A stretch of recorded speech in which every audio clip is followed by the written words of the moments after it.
This morning at exactly 9:15 a.m., a federal court unsealed an email that has the potential to change everything we thought we knew about this public corruption investigation. Until this isn't just another political headline that'll disappear in 24 hours. This is a documented piece of evidence that could bring down powerful people who thought they were untouchable. The email we're talking about was sent on September 16th, 2013. It came from a defendant's legal team and went straight to the deputy of the Florida Attorney General's office. What? Now, when you read the subject line, your jaw is going to drop. It says, Recontribution Agreement. Just let that sink in for a second. I wanna well incorporate. I know. Eyes. Go. Contribution. Agreement. Those two words alone should follow that. Indebted. It is viewed whole brass. It Dr. Changhio. But then down. Hadini. Make alarm bells go off in your head. But here's where it gets really interesting. Well, I can't see it. I can't feel. The body of that email contains language that federal prosecutors absolutely love when they're fielding bribery cases. I'm going to read you the exact passage as it appears in Court Docket 26 CV 1847, filed in the Southern District of Florida. And I want you to pay close attention to every single word. Pursuant to our discussion, we are prepared to transfer the agreed upon amount of $1.90 million to justice for all PAC discussed. Read that again. The agreed upon amount, as discussed. Those four words right there are pure gold for prosecutors. Why?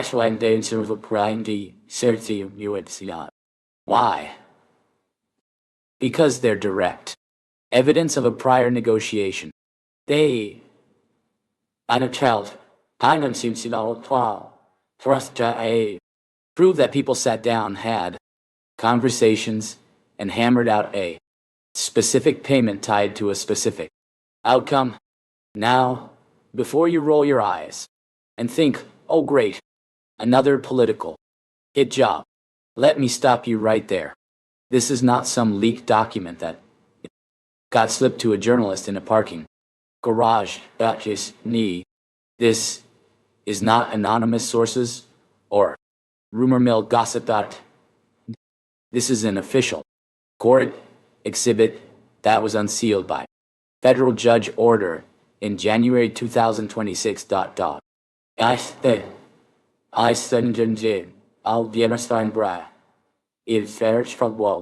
was locked away for over a decade under a settlement confidentiality agreement, but a judge ruled that it must be disclosed because it represents relevant evidence of a pattern of conduct in what's currently an active fraud case.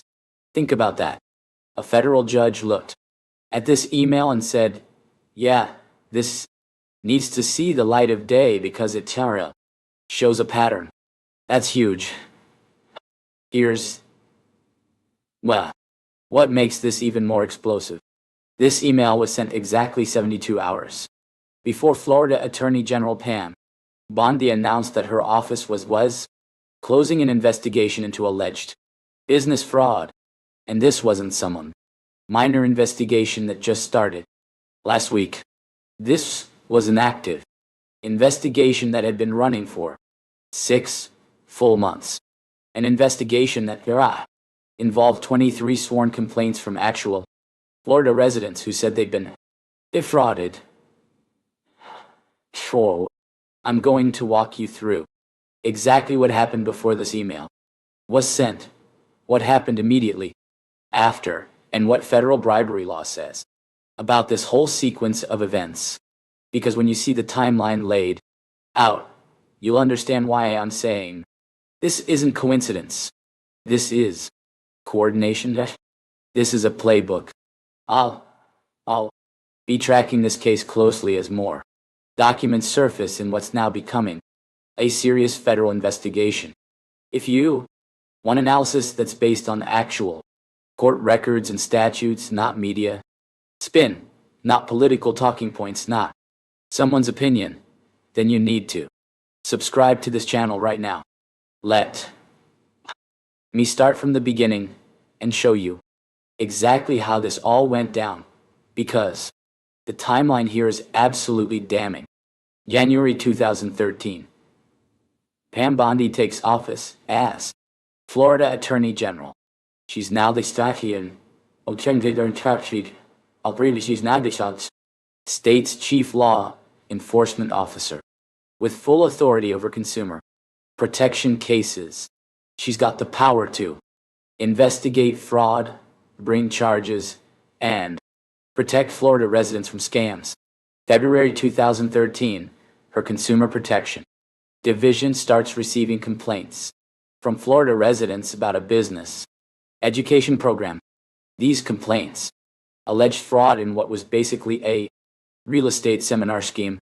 People were paying thousands, sometimes tens of thousands of dollars for seminars that promised them insider real estate secrets and direct mentorship from Bondi law. Successful investors. With successful investor. But here's what they actually got. High pressure sales, tactics, generic information you could find for free on YouTube, and basically zero actual mentorship. These complaints weren't just random phone calls. They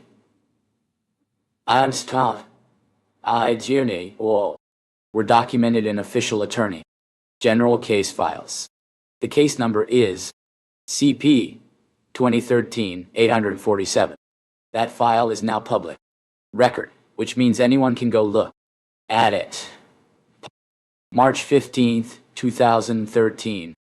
This is where things get really interesting. The lead investigator on this case, a woman named Maria Gonzalez, files an internal memo. I've got that memo right here in front of me. It's dated March 15th. It's signed by Gonzalez, and it's addressed to the Consumer Protection Chief. Here's what it says, and I'm quoting directly.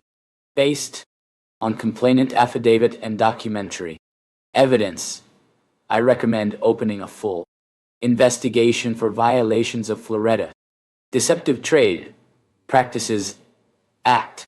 The memo goes on. Substantial evidence suggests misleading advertising and unfair business practices. Let me repeat that. Substantial evidence. That's not a rookie investigator shooting from the politics yet out. And there's no wires. You detailed? That's a professional law enforcement official saying we've got the goods here. Not in restaurant, but in Swanch. Yeah, and here. We need to open a full investigation because the evidence supports it. April 2013. Now, while Florida's sitting on this evidence, the New York Attorney General, Eric Schneiderman, files a lawsuit against the exact same business entity.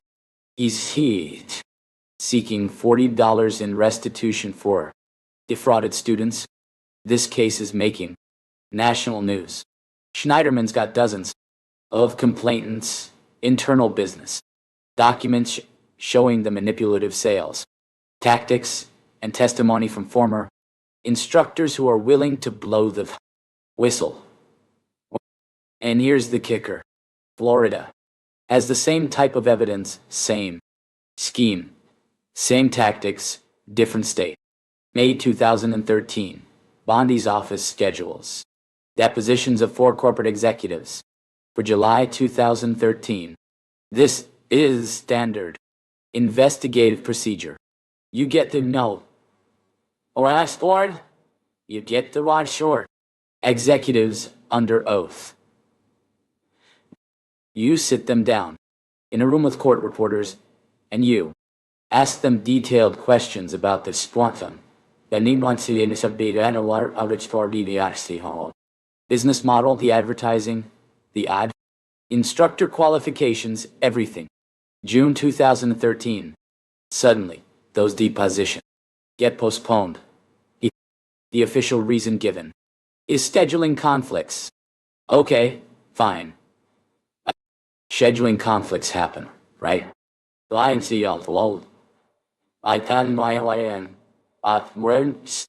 New date is set for September 2013. September 12th, 2013. Here's where the trauma. Nine-sided truth story takes a dramatic turn. An internal memo gets filed, and this memo is the complete opposite of what investigator Gonzalez wrote back in March.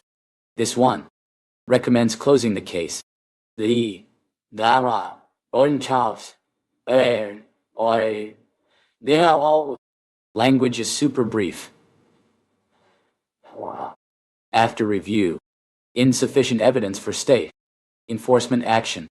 We recommend closure. Wait a minute. Let me get this straight.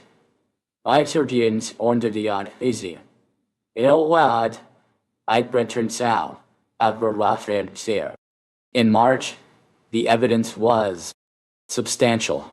In September, it's suddenly insufficient. What changed? The memo doesn't say. Doesn't say. There's no explanation for why evidence that justified a full investigation 6 months ago is now not good enough. Wise. There's no explanation for what new information came to light. Nothing. September 16th, 2013. I see your undintarn. Leaked email gets sent. The one I read to you at the beginning. All not pinned. Agreed upon. Amount. $1.90 million to justice for all. Packed. September 17th, 2013. A wire transfer is initiated. $1.90 million. Moves from a foundation entity straight to Justice for All PAC. That's Pam. Bondi's re-election committee. September 19th, 2013. The Florida Attorney General's Office issues a public statement. When Sue Pardees outro the business investigation is officially closed. There are more tasks. Reason they give insufficient evidence to support state action. Let me summarize this timeline because it's so absolutely critical you understand this sequence. And maybe sure I determined I did the hell. February complaints received. March investigator recommends full investigation, specifically cites substantial evidence. May depositions scheduled. June depositions mysteriously postponed. September 12th, new memo recommends closure. September 16th, email sent discussing $1.90 million payment. September 17th, payment actually transferred. September 19th, investigation officially closed. 72 hours. That's all it took from the Yasla. On to your judge, our dating sound private, Unsealed. Closure memo to the money clearing. That's not a coincidence. That's